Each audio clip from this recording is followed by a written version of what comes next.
whenever you want it. McDonald's all-day menu. Available 24/7. Beautiful stuff.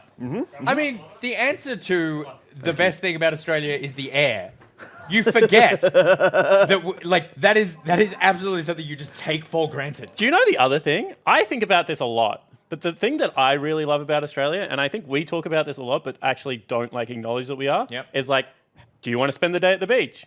All right, we have the best beaches in the world. Instead, do you want to go to the mountains? Yeah. We have the best mountains in the world. And all of them have different air. I don't think we do have the best mountains in the world. I think Australia is known for being a very old geological country, so all the mountains are quite small. But I don't mean we don't have the tallest, but I mean we have very clean, well put together.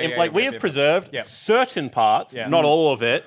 But certain parts of Australia very well. And we don't have any of those mountains with frozen dead climbers on them. Either. Exactly right. Yeah, so that's important. Well, you don't want to stumble across that's global warming, really. It's just melting all the bodies. That's the real issue.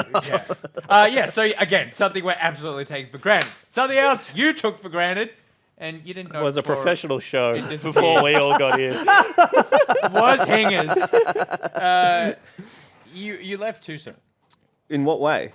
From this broadcast. Yes, Okay. No, you're alive, Higgins. You're not dead. This is how I find out. It's all the hidden dream. Not too soon for me. Sure. I mean, for me, it seemed to dovetail perfectly. Lined up really well. But in between the time that you finished and now you've been up to some things, I thought I'd just go through your Twitter. Oh, God. And just ask you to explain yourself. Look, I want everyone to know there was definitely a context for anything I've said on Twitter that I may not be able to remember now to justify whatever spicy remark I've made. What does your Twitter bio say? Can we read that first? Because I like when people say, I can imagine your Twitter bio saying, these tweets and opinions may not represent the tweets or opinions of Michael Hing. Imagine it just says please don't tweet at me. I'm sorry. It's just Your bio is @Hingers, hotline Hing. 1300-941-466. That's a phone number I set up so people can call me and leave messages if they'd like to. I'm going to get to that. Comedy at the feed SBS. Okay. Friezo in @DRGN Friends. Dragon Friends. Yep. That's a podcast. I play a high elf warlock. It's pretty cool. And free to a good home. Yes. Do you know what my favorite thing about that Dragon Friends was? Was when you realized if you kill people, you get temporary health points. Oh, dude. That really derailed 3 episodes in a row, didn't it? If you're playing a warlock in D&D in 5th ed, let me tell you, temporary hit points, it's like a new kind of tank. Do you know what I mean? Yeah. Just kill as many people as you want in the game, obviously, and then you absorb all their health points, then you keep fighting. It's great. Yeah. Anyway, so you're a real frontline caster kind of class. Thanks for clarifying that as well. Okay, so there's nothing too spicy these tweets, but we'll just go through. February 27th, 2019. This is a very recent one. I don't know if you know, Twitter works chronologically backwards, so I just went down the list. What was this? What did I tweet? That was it. No. I just tweeted the date. There is a deep and cavernous hole inside my black heart that can only be filled by the applause of the right audience. Thank you. No, that was... can I tell you what that was? I was on tour doing stand-up comedy in the city of Adelaide, a lovely city that I've previously had really terrible times in, but was having a great time in there. And generally speaking, when I do stand-up comedy now, I don't like reviewers to come. Yep. Because I don't... the pressure? Well, no, also just I don't care what they think, and I think that I don't need them and whatever. But, The pressure. So, yeah, previously, I'd done a show, it had gone quite well, and then... The next night, I saw that someone tweeted out a review of my show, and I was like, how dare this media put this fake news come to my show? And then I read the review, and it was quite nice. And I thought, actually, they can come. Are you aware of Tim Minchin's song, Fulfilled Oust? No, but I can imagine exactly what it is. That's about a reviewer as well. All comedians hate reviewers. I have a feeling that this is not a Hinger specific. No, it's all comedians just hate reviewers. They don't get it. They're all dumb. I hate them all. Anyway, what about the ones who like you? No, that's what I meant. I'm very strident about it until they write a nice review, and then I'm like, that's cool. So can I ask I'm a hypocrite. What made Adelaide so awful the times before? How can I say? Well, look, I have done Adelaide, the Fringe Festival, 4 times now, and this has been the first time it went well. The first 3 times the audiences were small. They they had no idea who I was, which is fair. They didn't enjoy the comedy. One time, I did a show in a theatre that seated about 100 people. I did a show to 2 people. two people. That's and that's it not was enough on people. Both reviewers. We really didn't like that crowd. It was even worse. It was two people. The show was on Valentine's Day, Oh right? no! And were they a couple? Well, they didn't sit together. They sat apart, right? And then I found out, talking to them, they were a couple who had purchased tickets when they were still a couple and then had broken up. No! Right? But they were like, don't worry, we'll still go. We just won't see with each other. And then when we sit down, everyone else will come and fill in the gaps. But then no one else showed up, right? And so I was doing a show to two people who were not friends anymore. You're the luckiest comedian ever, because I guarantee you have used this in so many comedy gigs. As a result, since then. whenever there's a small audience now, I'm like, hey, don't worry, I've done a much worse gig than this. That Don't worry, is- guys. That is an amazing story. That's just a room of three sad people. Well, eventually it started off one happy, two sad, and by the end of the show, three sad. Can I ask, how long did you maintain the, performance bit? Or, because at some point, I would have just gone, all right, guys, I'm coming down to you. Let's work this thing out. I maintained a professional performance from the time it took me to walk from the side of the stage to the microphone. Okay, good. And then as soon as I took the microphone, I was like, no, this is a mistake, I'm sorry. What's going on? Did you try and get them back together? No, well, I didn't have to because I did a bit of crowd work and then he tried to get back with her and she was like, oh, dude, don't. And then Oh, no! That's even better. it was very funny. You for don't me. want a happy ending at all in this story. You want it to be miserable That's for all true. three parties. That's The true. only way do you know why Adelaide is getting better? Because I have been to Adelaide a lot. I used to fight there for Taekwondo and stuff. And And you it was didn't very like it? Adelaide-y. Yeah. And I that's went true. there recently, and it's much more Melbourne-y. It's It's becoming much more like Melbourne, interesting. and I think it's improving. 5 years ago when I used to go to Adelaide, everyone dressed, and I hope this isn't too offensive to say, everyone dressed like they were on their way to youth group. Does that make sense? They all dressed in sort of like, Yeah, you know what I mean? Do you mean sort of, Beige clothing. button down, khakis? like light blue button-up shirts, Yeah. that kind of thing. That Yeah. was 5 years ago. Now it's slightly cooler and trendier. Yeah, It is. It's becoming much more Melbourne-esque. very pro-Melbourne movie here. All right, yeah, I didn't see that coming. Okay, there we go. We got through one. Next one, 20th September 2018. Save it in your phone or give me a call. Confess something. Let me know what's going on in your life. Cuss out a friend. Whatever. 1300-941-466. So this is a phone number I set up Yeah. around that time last year, where I let people, anyone can just call me. Can Give we it a go get if that you phone want. number back up? Yeah, it's quite funny. It's still running, right? it's still running. Because I want to know. 1300 1300-941 941 466. 466. Yeah, so talk through the point of the phone number. I just thought it was a funny idea that you could call me and leave a message if you wanted to. Yeah. And then I started a radio segment on Triple J, and we used to just play random messages that people left me. The best ones were a guy claimed that he a guy claimed that one time as a prank he bricked up his friend's front door. That was pretty good. Oh, that's nice. Do we want to listen to the message? Oh, I don't know if we can get it. Will we be able to play it through your phone? Surely. You hold it You next to called my thing. Sorry I can't get to the phone right now. Please confess something after the beat, or you can just leave another message. I might use it for radio. Thanks. Bye. Classic Hey, Michael. comedy. I'm sitting next to you right now. I think this segment's going really well. Great real content, positive everybody. feedback. Great content. Good. So bricked up her front door. Yeah, Pretty good. another guy confessed to putting laxative pills in a thing of muffins he took to work for a birthday thing, and then everyone got tummy pains from that, and some people shat themselves, which is quite funny. Obviously horrible, but very funny. It was great. That was great. That's still running out if anyone wants to leave me a message. I just did. Yeah. That number again is 1300-941-466. We can play some out later in the show if any good ones come through. What's the worst one? The worst one? I think the muffin one that I just heard. I don't know. pretty I just bad. heard the one we left. It's not top tier. Some people would ring up and try and say threatening things and whatever. Really? Like To try you? and be scary. Like but- as a joke or Yeah, like kind of as a joke, yeah, but it's yeah. like most of my fans, you know, I use that in inverted He's commas. talking about the two people who broke up before. Yeah, most of them are, they're like me. They're kind of non-threatening nerds Yeah. mostly, and so it's quite comedic to watch them try to be threatening because they're like, "Oh, I'm gonna get you! Oh, I'm gonna," and you're like, "Ah, this isn't believable." You know, yeah. All right. Well, I'm glad you got my messages. The final one before we run out of time, 2nd of September. So we'll just come back to this next. Sure. 2nd of September. I'm a furry, but for bees. I thought it was funny because bees are quite furry when you think about it. Yeah. and I thought it was funny to be a furry, but for bees, I want to know is because the furry like a community, buzzy. I don't know what the. because the furry community have furry stuff on lock.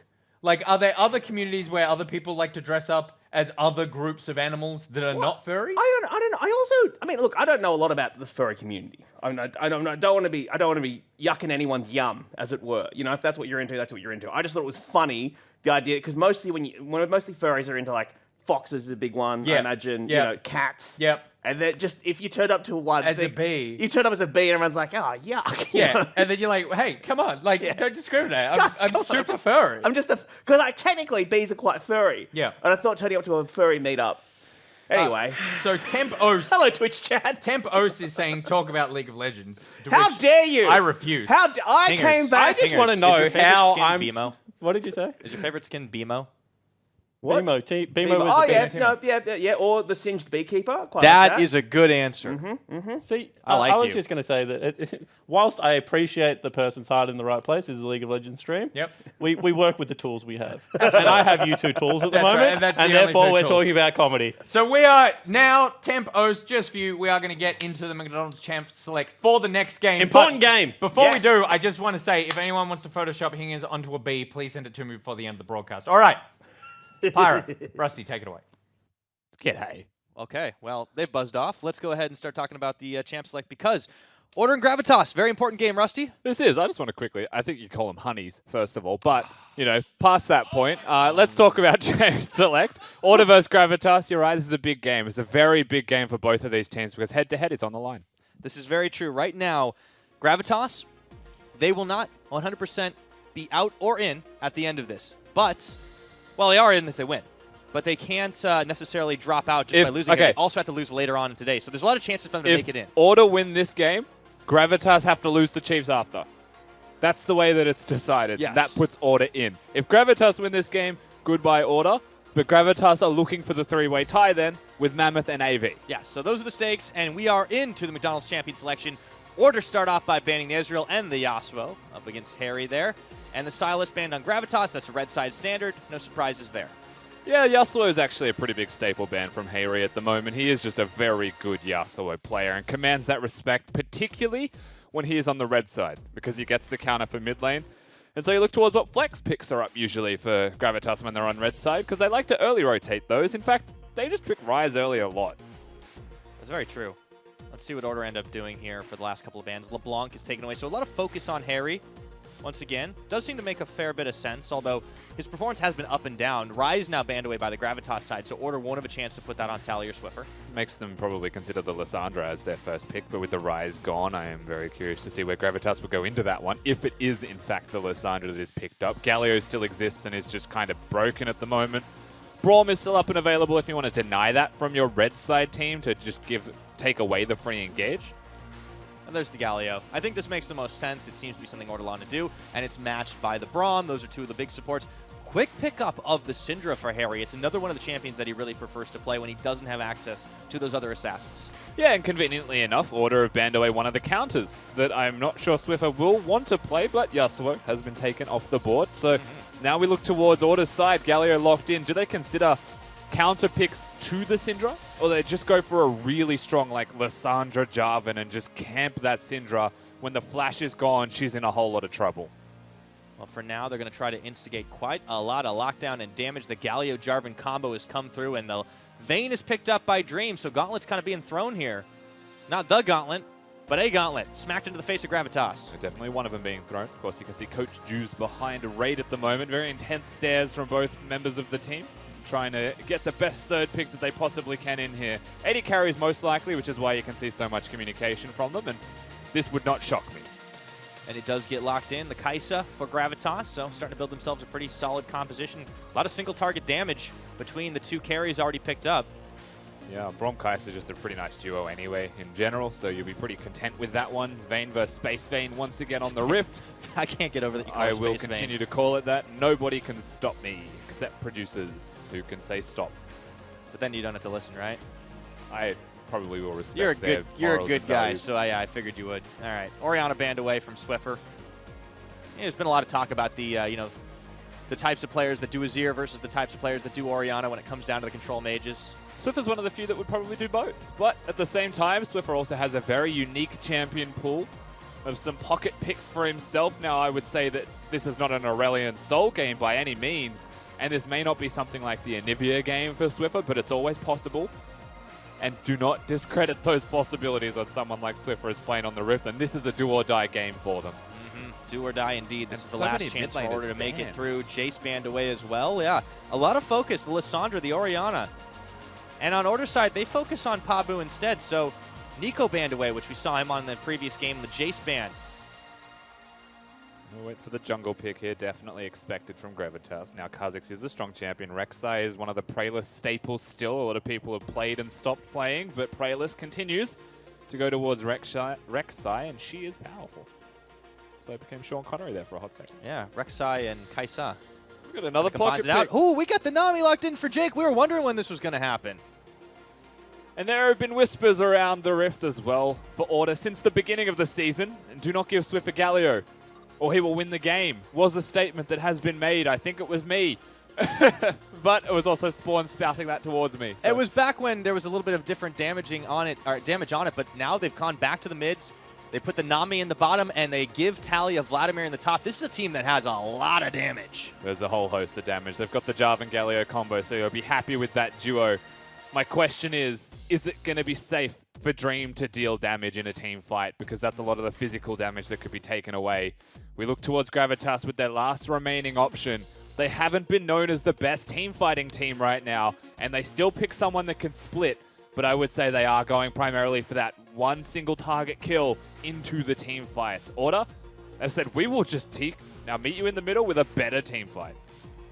The question is, when these two lay it out on the Rift, who is going to get that final blow? Who is going to come up with a win for Order? This is their last shot, their last game. They need to win to stay alive, and even that wouldn't guarantee them an in.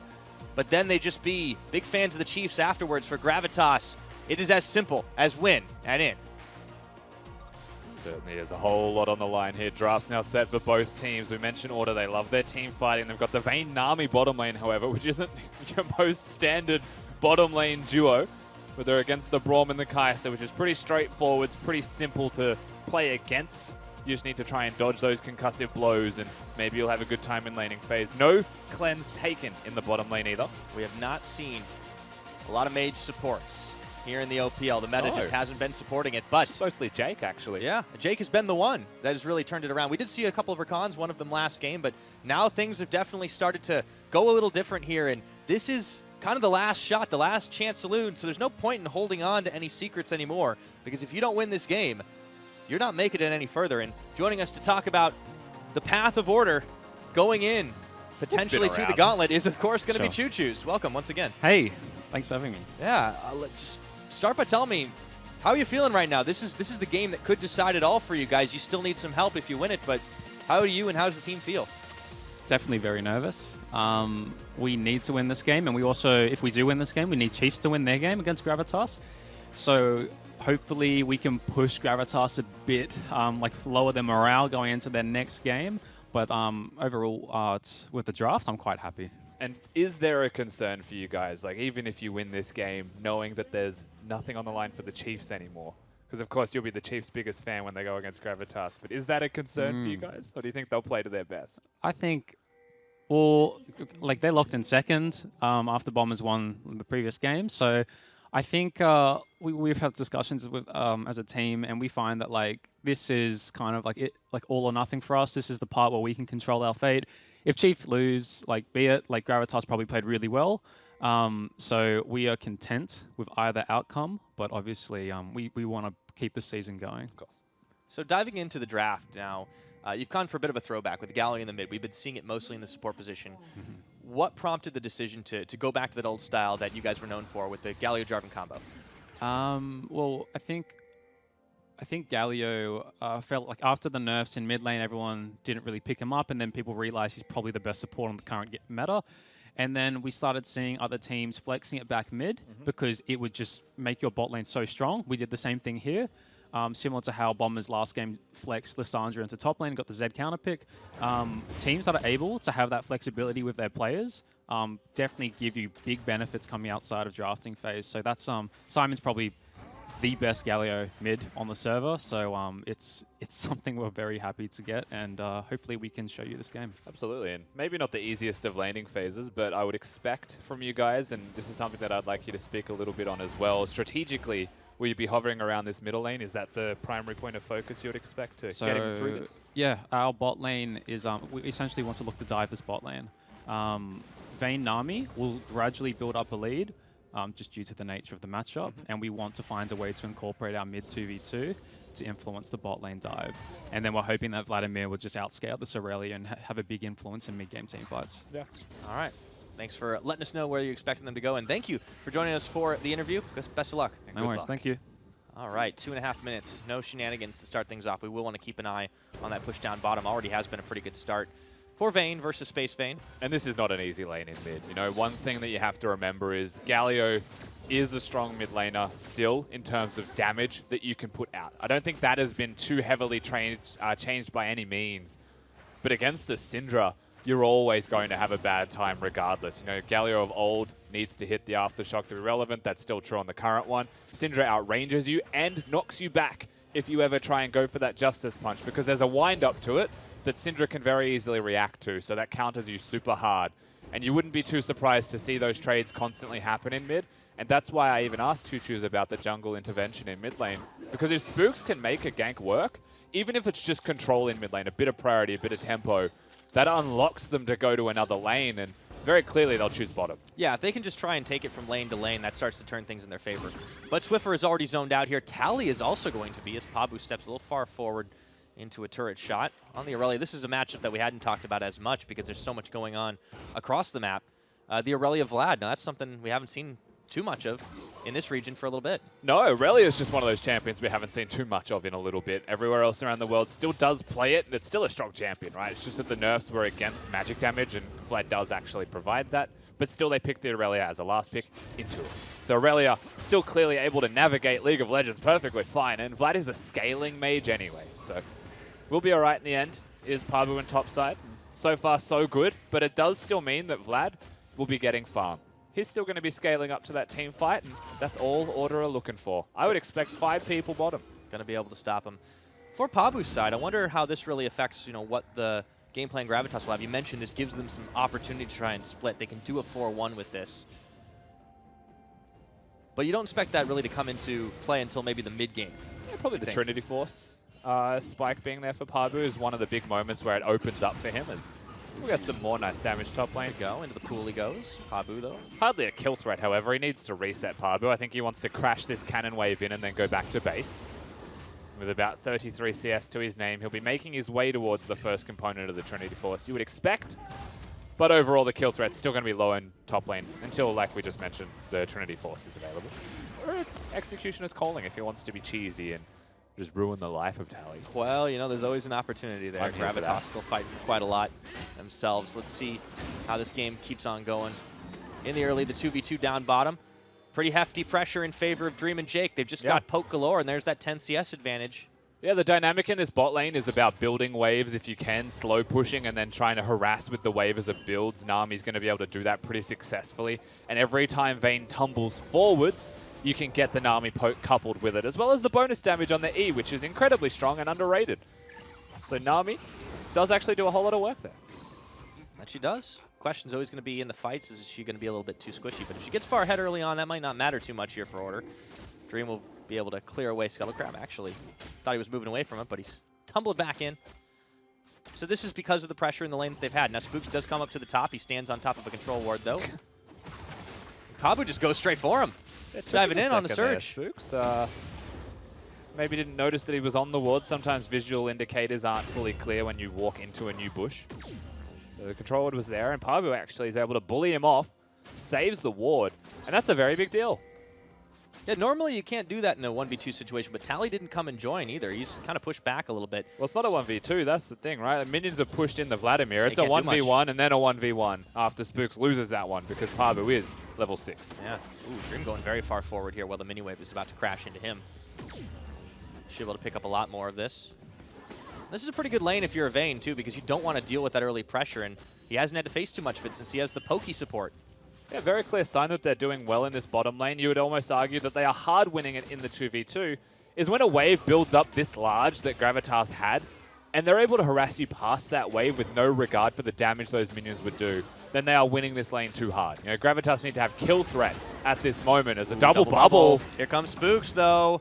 Pralus is already there in full vision, and Decoy getting softened up. He's forced to flash away. They want to dive this under tower. Dream rolls forward, but he does get the Tidecolor's blessing to heal himself up, and good start here for the Order bottom side. Yeah, and they don't even crash the wave. That's the thing. Order, they're able to just leave, recall, and let the wave stay in its current position. You'll see it stay there as Spooks.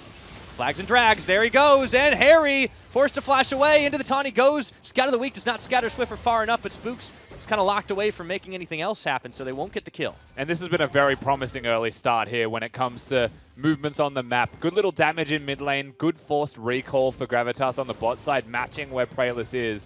None of it has resulted in a kill. None of it has actually resulted in a gold advantage by any means, and we are still on even footing here. But Order is still with a fighting chance very early into this, controlling good areas of the map. It's a good start for Order. Dead even on the gold game right now, but the tempo is absolutely in their favor. Taking a look at the gold across the carries as well, you know, can see not a huge difference just about anywhere except for in the AD carry position. That's where Dream has the 300 gold edge. Decoy, Pump, and Jake. Gold differences in support, 30 gold advantage. Here comes Pralus. Justice Punch, taunt out. Swiffer's just going to try and walk away from this one. There is a lot of damage, but Spooks is coming to tag in. In the end, he's forced to burn the flash, and Jake even comes up for the assist. Everyone from Gravitas wanted the mid lane. Even Pabu's here. He may not see the chance. Oh, he's on. Flashing forward, Vanguard's edge. Swiffer's trying to walk away. First blood happens, but Pabu, will he get away? Flashing forward on the taunt, on the stun. He gets the double before he's dunked on. Pabu just one-hits Jake without any ultimate available. They get the trade, but 2 kills for Pabu. What a big individual performance coming out of the top laner of Gravitas. Oh, yeah. Now that all of a sudden starts to make things look pretty good for the Gravitas side. 2 kills on a carry like the Aurelia, and look at Tally's only getting a few pot shots on tower for it. And that's just going to get you pumped. That's the thing. You're in a game so tense, a big moment like that. I thought Pabu would just try and run away, but he stands and delivers. Dream has used his ultimate. Yeah, he's looking for a kill here, but he steps a little too far forward. The Galio is going to come in, but that's just going to deny the continued engagement. Gravitas making moves. Here we go. Ultimate onto Pralus. But Spooks, he gets him in the dunk here. Swiffer going to go through. There's the taunt. Do they have the damage to finish the job, though? 2-level advantage, and yes, he does. That ain't no support, Galio. There's a whole lot of deeps coming out of him, even though it's just the Merc treads, and there is still sustain in the bottom lane, so keep that in mind. One thing you don't get to see is that Dream and Raid both flashed after that trade happened. Raid tried to get the sneaky Q auto attack kill on, but was flashed away, and because of that, they do win the sustain war, the war of attrition down in this bottom lane, Dream and Jake, but Decoy and Raid want the kills. That melee minion was positioned perfectly. Oh, there's the tumble. But they're not level 6 yet. Here we go. Here comes Decoy. Dream trying to walk away. Great bubble there by Jake. Turns things out. There's the wave. Here comes Harry. Roaming all the way down. The teleport now coming through. And it is just a party in the bot lane. Dream has the power unleashed on top of him, but Harry does not have enough to finish him off. And I think Harry was aware that his ultimate wouldn't have killed, as Pabu's now going to look as well in top side. Just give it a second. Walk away. Should be fine. Yeah, Harry, I don't think he expected to get the kill with that full combo that he threw onto Dream just there. I think it was forcing him to go back to base, forcing the reset, and upsetting the tempo that the bottom lane of Order had actually built for themselves time and again. If Decoy was 6, there was a chance that they go all in for the kills, but again, he was level 5, so just tries to hop around, and good little bubble. Lots of disengages across the board. Yeah, 2-2 in kills now. A lot of actions happen down bot. Everybody's come to party. Pabu's going to be walking back the slow way up towards this top lane, and farm is just about equalized. Tally been able to survive decently well, despite the fact that he's been pushed back under tower a few times. He's level 9 now, so sitting very pretty is the Vladimir in this top lane. So he'll be having a pretty good time for himself. But back to the point that I was going to mention as well is momentum. Like, this is a thing that is invisible on the Rift, but Pabu turning it around, going for those 2 kills, and being able to successfully get that in what is an outplay for sure, that is something that really boosts your confidence and gives you momentum. And the question is, does the hubris go to his head, or does he actually play this one out cerebrally as they're hunting again? Here we go. Hemo Plague's on. The pool's in. Tagging for Spooks. They turn their attention to Pabu, and, well, momentum's one thing, but how about overconfidence? But how the momentum swings, I don't think it's overconfidence when you've got Pralus nearby. It's Spooks being in the right place at the right time to get the counter off. The kill may have been unlikely, Tally having flash in the puddle available, but the damage is worth it for plates on turret. However, Spooks answers back too quickly. Now Order swing the momentum in their favor. Slim gold lead. And gold game does just kind of keep going back and forth, just like the kills have been. Prayless returns to the scene of the crime up top. He's on a ward. Spotted out by Tally now. Teleport to the top is Pabu after he comes back off Fountain. He hasn't?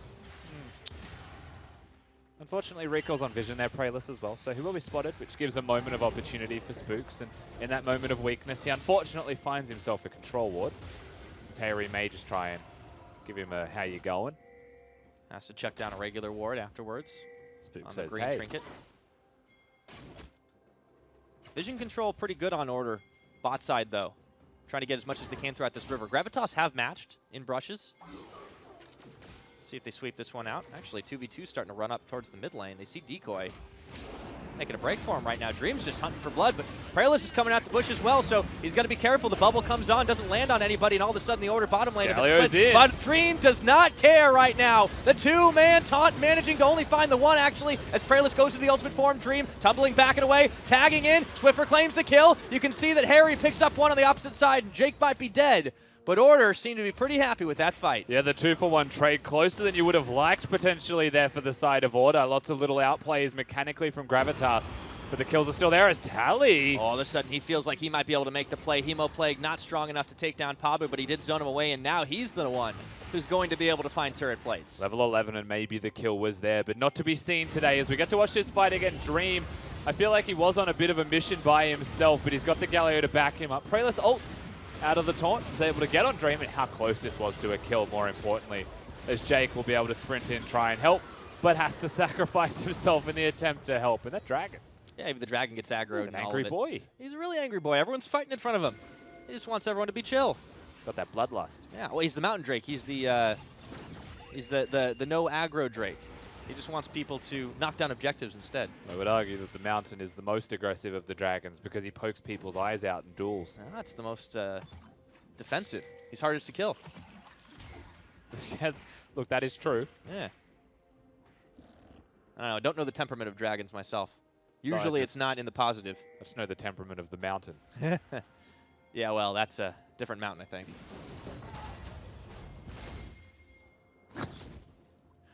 Delayed response. Swiffer's going back to mid lane, so is Spooks. We talked about this 2v2, Rusty. And it hasn't all been in the mid lane, but they've definitely both been comboing up. They certainly have, and of course, when they actually get to do it together, they are the Fed members of Order. And that would be where a lot of the damage actually does come from in unison. So Swiffer, 2-1-1, waiting for the first big item spike actually, as he scales up towards it. When that is on, he will be a threat, will be a force to be reckoned with, and Jarvan is just huge. Oh yeah, slowly stacking those up. Spooks has been everywhere on this map. 100% kill participation in the first 15 minutes of this game, and now there is another mountain coming up soon. It'll be a little while before that happens. Or is it the same one? No one's taken it. Excuse me. It's the same one. Yeah. He also was, I was going to say, considering doing the Dragon. He was standing next to the Vision, may have flag dragged over and thought of soloing it. Speaking of, Prayless is going to be soloing away the Rift Herald, so Shelly's copping a couple whacks in the noggin from a Rek'Sai. The back as well. This is the worst place for an eyeball. I guess you want to see behind you, but everyone knows that's your big glowing weak point. She has eyes in the back of her head. Yeah, just one. Oh, speaking of poking eyes out. Pabu's going to come in for the assist. This is going to be a trade of towers, though, as Order goes down to the bottom side to get first brick. So they'll be able to secure that before the counterplay can happen. Yeah, which means clearly aware, though, Order, that their opponents were missing on the top side of the map and they could be looking towards it. Now in the middle lane, Herald gets immediately summoned because Jarvan was showing on the map. He helps them get the turret down. And Gravitas, no hesitation, counterplay. And I really like this from them as well. They should be able to lock the turret down if the... so close. Psych. Shelly's fighting. Oh, man, still stands. Nice job by Swiffer to save it. They probably could have taken the turret, but they didn't want to risk being engaged on by the Galio with Taunt or the Jarvan following up shortly afterwards. They didn't know where they were on the map, so lots of respect shown, and rightly so. The turret now one hit. Yeah, should be able to knock it over any time. I mean, that's what you got standing gold there, but... Raid's gone and done it. Spawn will probably have words to him. What's he done? He's got press the attack and he's rushed the Stormrazor. Ah, yeah. Now, there are a couple of AD carries. I went on pro builds and looked this up because I have seen some ADs still go press the attack into Stormrazor. All of them are a little bit trolling. One of them was mainly Imp. Well, imp and trolling are... they are very much aligned, aren't yeah. they? That's kind of like if you have to pick like the D&D like alignment chart, and you get to like trolling, Is chaotic. it's just Imp's face. Imp is a chaotic neutral human, Yeah. and I like that about him. No, you really can't take it away. Very But yes, funny he player. has pressed the attack. He has Stormrazor. One of the big things with Stormrazor, for those wondering what gibberish we're talking about, Fleet Footwork is really good with it. Hang on. Fight Jake! Oh! He's turned into sushi! Harry just pops him down, and all of a sudden Order find themselves down a member. This is one of the disadvantages of having a mage support.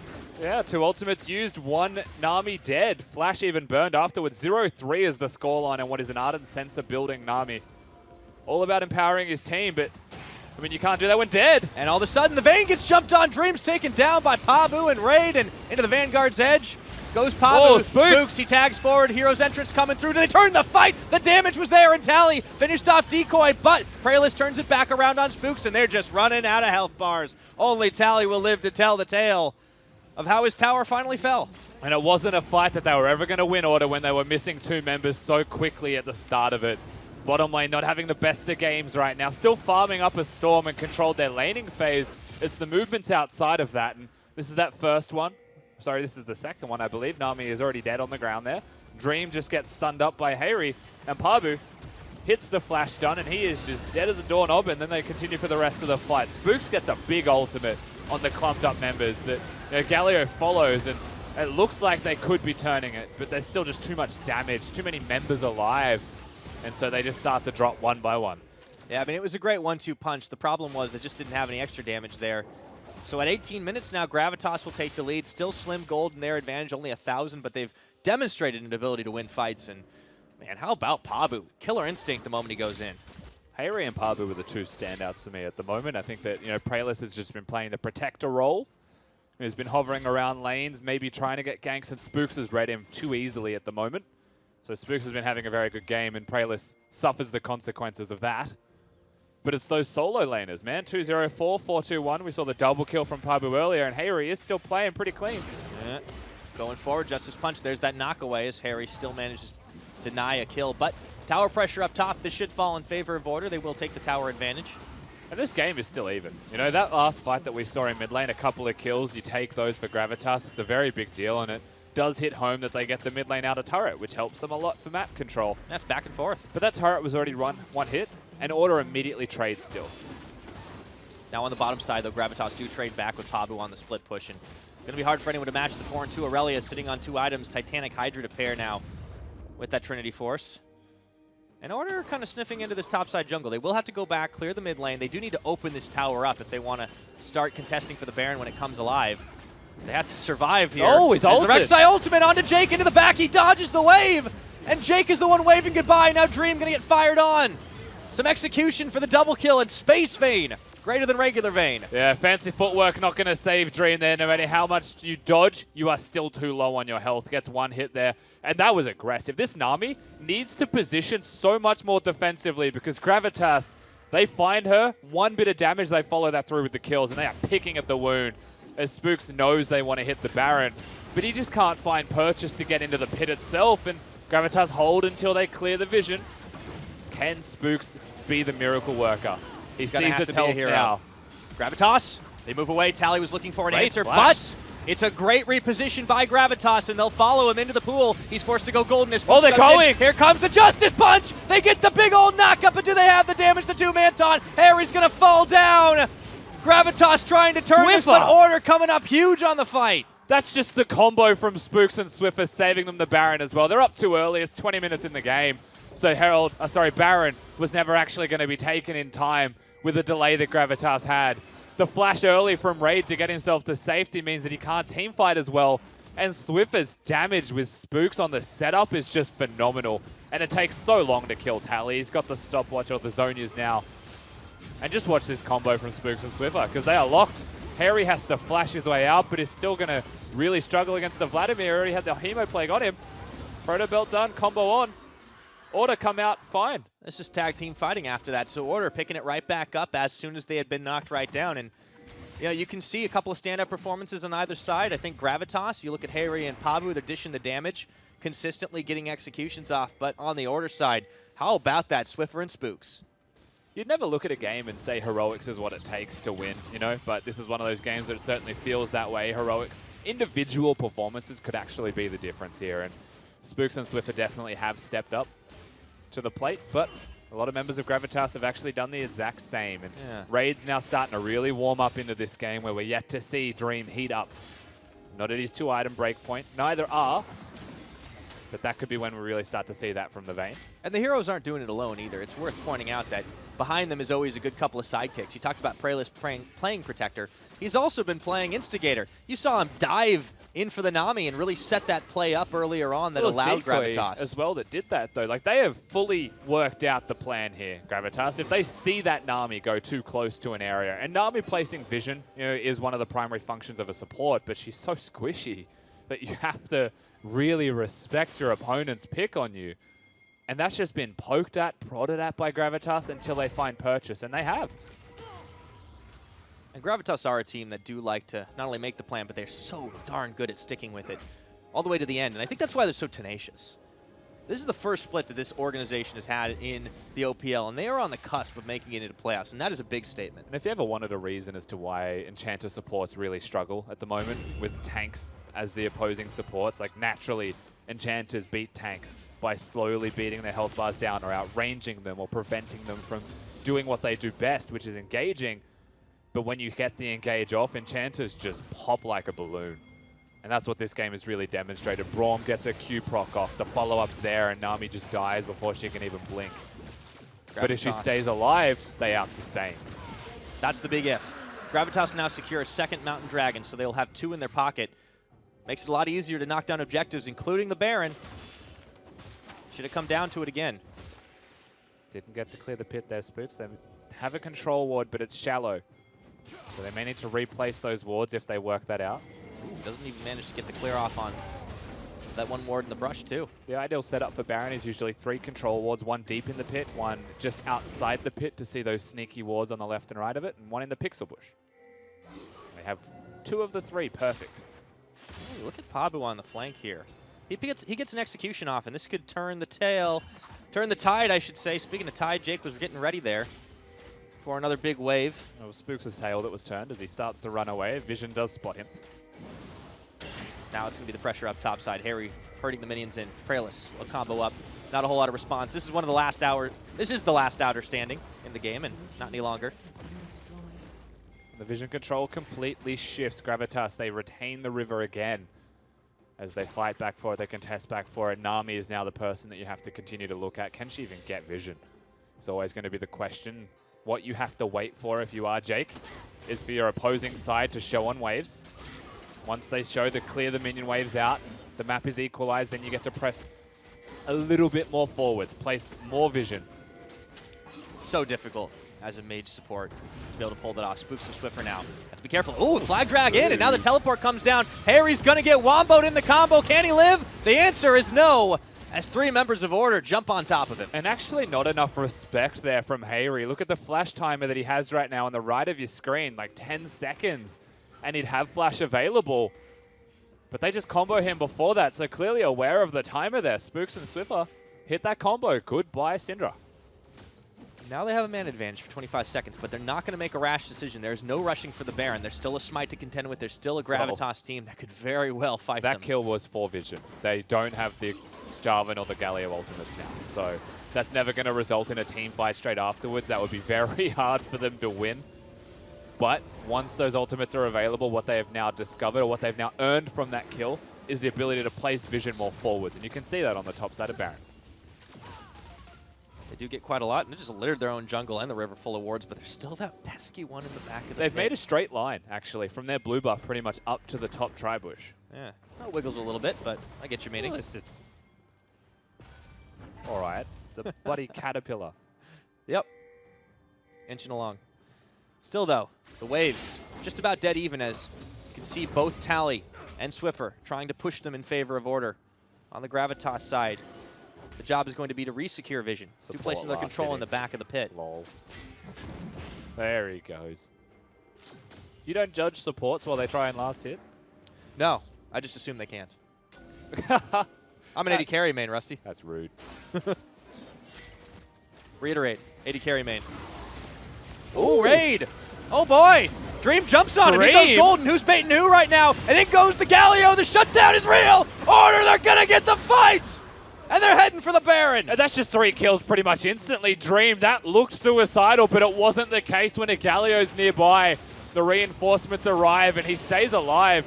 Actually executes that team fight brilliantly. Ronan, the hero for Dream, sets up the fight somehow as a Vayne and Baron. It's theirs. Absolutely. Gravitas going to do what they can to try and get something on terms of the bottom lane. Pabu pushing that, but no contest available for the Baron. And Order just pull off the team fight. And Gravitas want to play for the single pick, and Raid pretty much just gets 1 hit here, and it looks like from the moment Dream flashes forwards, he's gone too far, but he hits the Condemn onto Prayless, a slow champion with a bit of wind-up whenever they use the burrow over the wall. So he does get the notice there to counterplay that, and Galio very quick on the punch there with the R button. Swiffer is able to get in there and reinforce him. Good little micro there, honestly, out of Dream, off what was, I'm still going to say, a very aggressive decision. He's using himself as bait right now for the Bash Bros. Spooks and Swift are really cleaning house with the rest of the team at their backs. They certainly have been the heroes. Gold game just about evened out once again. Pabu did manage to get an inner tower on bottom, but now Order have Baron buff on 5. And this is what I want from a game. This game means so much for the standings, you know, making playoffs on the line for Order. For Gravitas as well, if they win this game, they could be in the fight for 3rd place and get the bye in the gauntlet. And this is what we get. 28 minutes in, dead even in gold with that turret going down. This is spicy. Oh, it's an absolute all slap. the time. Spooks going in as he stepped too far forward. Look at his health bar, tanking tower shots. Order do get to walk away. Pabu's not even in this fight as he's making a run for it. They've got the stun up onto Tally, and in goes Swiffer. Justice punch denied, but Raid is absolutely demolished, and on the flank, Pabu gonna get denied. Into the Guardian Angel he goes. Order, they've got their 6, they've got their 12, they're covering it all. Tally's just killing the whole team of Gravitas while Pabu is left by himself. 3 members dead now. This does mean they'll get the inhibitor, maybe end the game. I don't actually think Prayless and Decoy can stop this. And it's just rolling on forward. The Order army received their marching orders. This is great right now, just trying to end this one. Order staying alive in the race for the playoffs. They're going to be Chiefs' biggest fans after this one, but for right now, they've made a few fans themselves. Towers going down, sub 30 minutes, in Order triumph in their final game of the regular split. And it can only be a sigh of relief from the boys from Melbourne. Honestly, they've done everything that they can now in this day to get themselves to the playoffs gauntlet. Gravitas have faltered at the line, but Order are the ones who play well. They have a very good game for themselves, and now we're set up for a spicy back half a day. Yeah, we are. What a gameplay. What a game plan. And, you know, I think this really does go back to that draft because the Jarvan Galio combo, not something you want to give to Swiffer and Spooks. Absolutely not. Swiffer is still one of the best Galios that you will see on the Rift, and Spooks, maybe some moments of overconfidence you could say for sure, but I think he had backup this time. It doesn't matter, right? When you've got friend. the Galio, it makes life a lot easier for you to be the Jarvan. And I mean, Order, that was still a pretty good game from them. I would look at the bottom lane and say that they were attacked pretty hard, exploited pretty hard from the opposing side. And, you know, to be 0-3, 0-4 as the Nami is not ideal.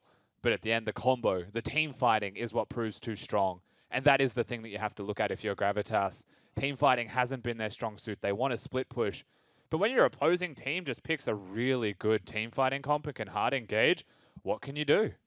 I think that is the answer. What? At this point, Gravitas are going to still try to be fighting it out up against Chiefs. It gets very tough for them from here on out, but there's still a chance for it to happen. Man, it's a tough road ahead still, though. In Order, they can hold their heads high that at the very least they performed where they could, and it counted. Let's see if they can make through to the playoffs, but for now, we're going to send it back over to the couch to break it down further. The piece of paper, ladies and gentlemen. Well, the thing is I'm so shaky, like literally, I don't know if you can, like I'm literally so shaky, and I left the piece of paper upstairs, so now I've got a different piece. Which universe are we in? We're in the universe where it's now 50-50. So it's now a much smaller piece of paper. Yeah, so let me fold this one. It's real hard. Can you fold this the piece for me? of paper? While Hingers is folding the paper, I just want to say, we normally don't go too far into the teams and their managers and stuff, but Bryce and Jake upstairs, it was a tense, exciting, stressful situation to be in. Well, because EJim's not feeling well today, so he's not going to be appearing on broadcast. That's but the universe. was still watching the games with us. And what happened then was that Jake and Ejim were sitting across from each other at the table, and Ejim was just sort of rocking back and forth like this. But not at the end. Like through the whole game was rocking. And I thought it was to do with the illness, but it turns out it was all in his mind. It was entirely in his. And you would go like long periods of not saying anything, and then you'd shriek and sing, and then go quiet again. Yeah, this is the roller coaster. I don't handle stress well, but what I will say is I think that this was a really good game from both teams. And people are going to say, 28-minute victory for Order, like never in doubt. Yeah. And I think that is far from the truth.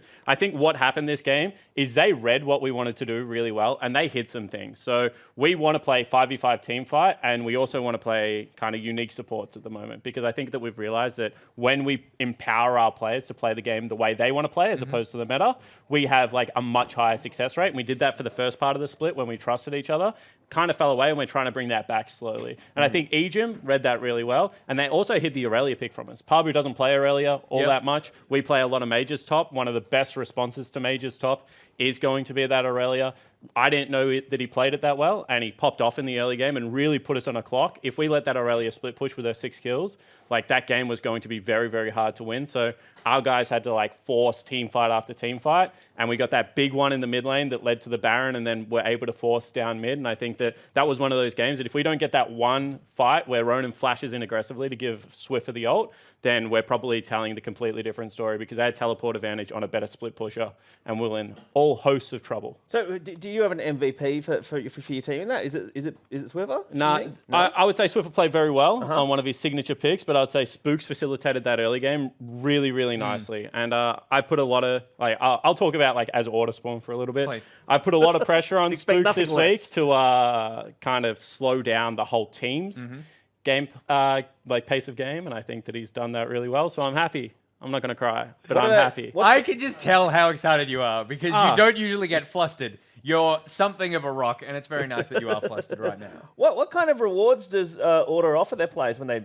pull off big wins like this? So you get a hug and a massage from Spawn, or what do you cop? Well, that's on the table for all the fellas, but Sure, I bought them Korean barbecue on Thursday night, and I took them to Brekkie this morning. Now, is that Spawn dollars paying for that, or is that Order dollars? No, that was Spawn dollars, and what I will say is 4 members of the team, of the 6, actually paid me back. So I checked the sneaky bank account, and 4 of them put money in there, and a couple of the kiddies didn't. Name and shame. Who are the... There are 2 at the desk right now. Are the odds looking good? No, the 2 on the desk, very safe. For the first time, I think, ever.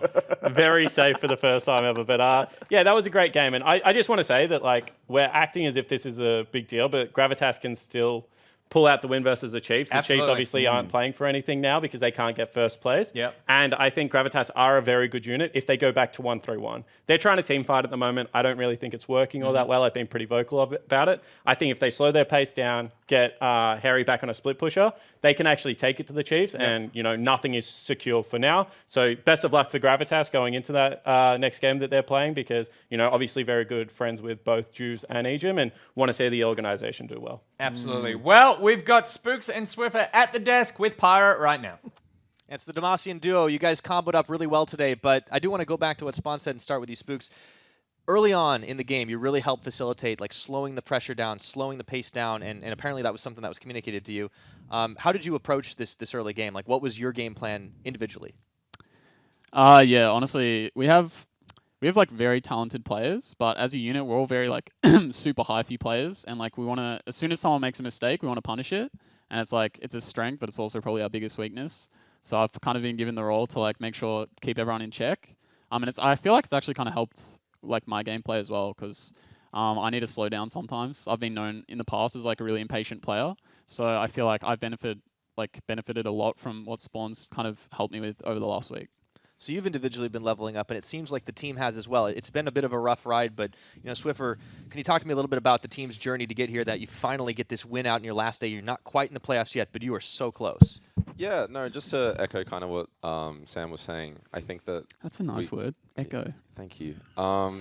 Just to echo Sam, we became really impatient, I think, we thought, well, not that we were better than what we were, but I think after the 5-2 first week, or first round, sorry, I think that we had very high expectations, and we thought that like by playing fast and everything that we would be able to just kind of smash everyone.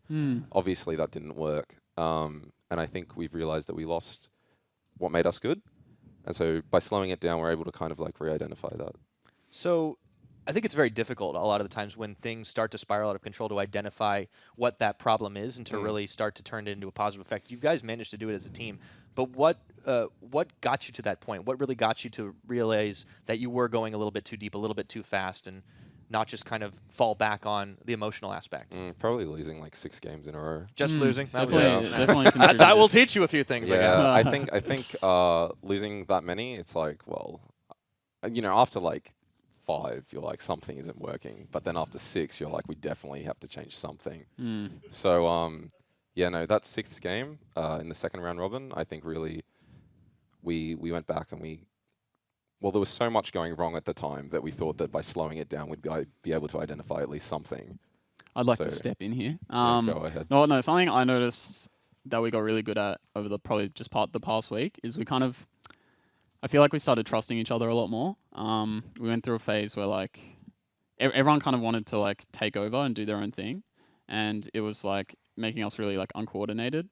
But now we're kind of like all just trusting each other to do each other's roles, and I think that's had like the biggest benefit on the team for sure. Fantastic. So now, speaking of trust, you're going to be trusting that Chiefs will be able to get a win here and deliver you guys in the playoffs. Yeah. Do you just feel like it's a shoo-in at this point? Well, Big Sweeps has always carried us in playoffs. This is the first time that I've been rooting for Chiefs in 2 years. So what the hell, Simon? But yeah, no, I'm really hoping that Chiefs manage to win. So yeah. Quinny K. And Big Swips. All right, well, they've got a couple of fans, and you guys could very well be finding yourselves in the gauntlet. Thank you so much for joining me, and congratulations on that win. Absolutely. It's been a pleasure. Well, cool. For the panel. Yeah, well, there we go. So we're going to go ahead, take a quick cool down, and grab ourselves some Macca's. We'll be right back. We don't believe in labels at Macca's, like dinner or breakfast, so we're getting rid of them. Now you can enjoy dinner or breakfast whenever you want it. McDonald's all-day menu, available 24/7. Welcome back. I have 2 quick things to say on that interview.